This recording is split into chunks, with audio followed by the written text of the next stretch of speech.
मामला थाना कलान इलाके का है, जहां का रहने वाला युवक देवेंद्र उर्फ रिंकू मर्चेंट नेवी की ट्रेनिंग कर रहा था। इस दौरान वो दिल्ली में ठगों के संपर्क में आ गया। ठगों ने उससे 3.5 लाख रुपए नौकरी के नाम पर ठगते हुए ईरान भेज दिया। ईरान पहुंचने पर ईरान के लोगों ने न केवल उनकी कागजात जब्त कर लिए, बल्कि उसे अपनी जान बचाना भी मुश्किल हो गया। 16 दिन से पीड़ित युवक देवेंद्र की गुहार पर बीजेपी सांसद अरुण कुमार सागर ने विदेश मंत्रालय में संपर्क किया। इसके बाद विदेश मंत्रालय के सहयोग से उसे अब शाहजहांपुर लाया गया। इस दौरान इस कार्रवाई के लिए सांसद ने विदेश मंत्रालय के अधिकारियों कर्मचारियों के साथ मोदी की तारीफ करते हुए उनके सहयोग की प्रशंसा की। वहाँ एक सौरभ सोम नाम का लड़का है मेरठ का, तो उसने मुझसे सिप्पे भेजने के लिए मुझसे बोला 3.5 लाख रुपए पड़ेंगे तुम पे और सिप्पे भेज दूंगा मैं तुम्हें। तो उसने यहाँ तो कोई दूसरा सिप दिखाया था, लेकिन वहाँ पहुँचते दूसरा सिप्पे भेज दिया उसने। तो वहाँ पहली रात में ही उन लोगों ने जान से मारने की कोशिश की मुझे। तो जैसे तैसे वहाँ से मैं सिप से उतरा सुबह को और ईरान में इधर उधर भागता फिरता रहा।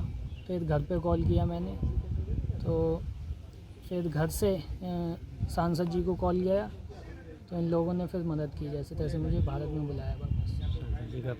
सांसद जी का पूरा सहयोग रहा मुझे भारत बुलाने में। तो वहाँ ईरान में क्या हुआ तुम्हारे साथ? वहाँ इधर उधर भटकता फिरता, मैं सिप से नीचे आ गया, इधर उधर फिरता रहा, तो जैसे तैसे मैं बचा हूँ वहाँ से। लेकिन रिंकू, तुम युवा हो, तुमने सपना क्या देखा था? क्या सपना सोच संजो करके मन में गए थे यहाँ से? क्या इच्छा थी, बताओ बोलो। मर्चेंट नेवी के लिए जॉब के लिए गया था, कोर्स किया था 6 मंथ। तो ये सौरभ सोम जो था, इसने कोर्स किया था 6 मंथ का दिल्ली में मेरे साथ। तो मुझे कोई एजेंट नहीं मिल पाया, एजेंट नहीं मिला तो इससे कांटेक्ट किया, क्योंकि ये जा चुका था वहाँ।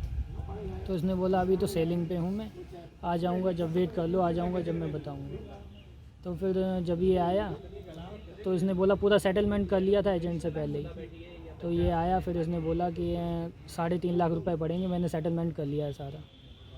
तो फिर 3.5 लाख रुपए लिए इसने मुझसे, 1 लाख कैश लिया और 2.5 लाख अकाउंट में गए हैं इसके। तो उसके बाद फिर इसने भेजा, सिप दिखाया, जनरल कार्गो सिप दिखाया मुझे, और इस्लामिक रिपब्लिक कंपनी बताई थी।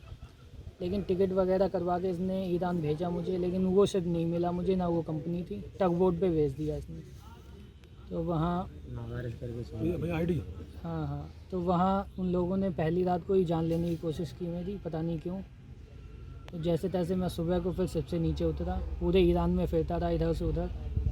तब घर पे मैंने कॉल किया, ये बात घर पे मैंने बताई कि ऐसा ऐसा हुआ है मेरे साथ। तो इन लोगों ने फिर एम्बेसी को कॉल किया, सांसद जी को कॉल किया, तो इन लोगों ने मदद की है फिर मेरी। वहाँ जाके क्या तुम्हें महसूस हुआ कि तुम ठगी का शिकार हो गए? हाँ, ऐसा ही किया था इसने। किस तरीके ठगी का शिकार हुए थे? क्या बिक्री वगैरह तुम्हारी भी बताओ, ये बात बताओ। नहीं, इसने जो सिप यहाँ से दिखाया था, जो कंपनी बताई थी, वो नहीं दिया मुझे, दूसरे सिप पे भेज दिया टग बोट। वहाँ क्या क्या पीड़ा हुई थी, क्या क्या वहाँ आपको झेलना पड़ा है ईरान में? पीड़ा क्या, इधर से उधर फिरता रहा मैं जी। जो खाने को मिल जाता था वो खा लेता था, फ्रूट वगैरह खा लेता था लेके, बस। कितने दिन वहाँ पर आपने गुजारे ईरान में? 15-20 दिन काटे वहाँ पे। अब आज जो युवा बड़ी महत्वाकांक्षा पाले हुए हैं मन में और जुगाड़ करते हैं विदेश जाने के लिए, उनके लिए कोई एक मैसेज पास करोगे तुम कि जो तुम्हारे साथ हुआ कुछ दूसरे के साथ ना हो? हाँ, ऐसा ही है कि किसी पे ट्रस्ट ना करें, किसी की बातों में ना आए। जो कंपनी से एग्रीमेंट होता है वो एग्रीमेंट प्रॉपर चेक करके साइन करके जब जाएं, ऐसे ना जाएं। पास एक गांव पड़ता है और हमारी सांसदीय क्षेत्र हमारा ही क्षेत्र लगता है। हमारे महामंत्री हैं रमाकांत मिश्रा जी, उन्होंने मुझे फ़ोन किया कि ऐसे ऐसे करके एक लड़का है, नौकरी के बहाने कुछ लोग उसे ईरान में ले जाकर छोड़ दिया है। तो मैंने कहा उसके फादर या कोई हो, डिटेल पूरी मुझे दें तो मैं बात करता हूँ। तो मैंने जब मेरे पास वो आए उनके फादर, तो मैंने विदेश मंत्री जी को एक पत्र लिखा, मेल भी कराई और मैंने बात भी की। तो उन्होंने पूरा आश्वासन दिया था कि अगर सुरक्षित है तो मैं पूरा प्रयास करूंगा कि वो हिंदुस्तान वापस आ जाए। और 14-15 दिन के बाद वो लड़का मिला, उसका और सब कुछ छीन लिया था, केवल उसके पास मोबाइल था, वो भी व्हाट्सएप पे बात कर लेता था। तो उसके घर वालों को मैंने नंबर दिया, वहाँ के जो दूतावास है, तो उनसे संपर्क में आया, तो उन्होंने वहाँ लाकर और हिंदुस्तान मैं अपने टिकट से लेकर जितना भी खर्चा था हमारी सरकार ने किया है और हिंदुस्तान में लाने का काम किया है। मैं माननीय मंत्री जी को, विदेश मंत्री जी को बहुत बहुत साधुवाद देता हूं, धन्यवाद देता हूं कि उस बच्चे की जान बचाने का काम किया।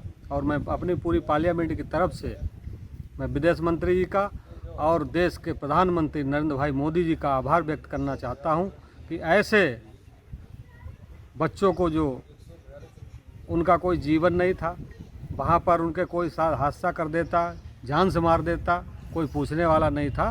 तो ऐसे हमारे प्रधानमंत्री जी की जो नीयत साफ है, जिस पे हमारे विदेश मंत्री जी ने काम करके दिखाया, मैं आभार व्यक्त करता हूँ। कितने लाख रुपए की उसके साथ ठगी हुई थी और किस तरीके से वो खतरे में था? लगभग 3-3.5 लाख रुपए बता रहा है कि उसके टिकट से लेके पूरा खर्चा बताया था। उसके जाने कितने $100 उसका वेतन बताया था। अब तो वही बता पाएगा, लड़का आ गया है, हमारे आवास पर है।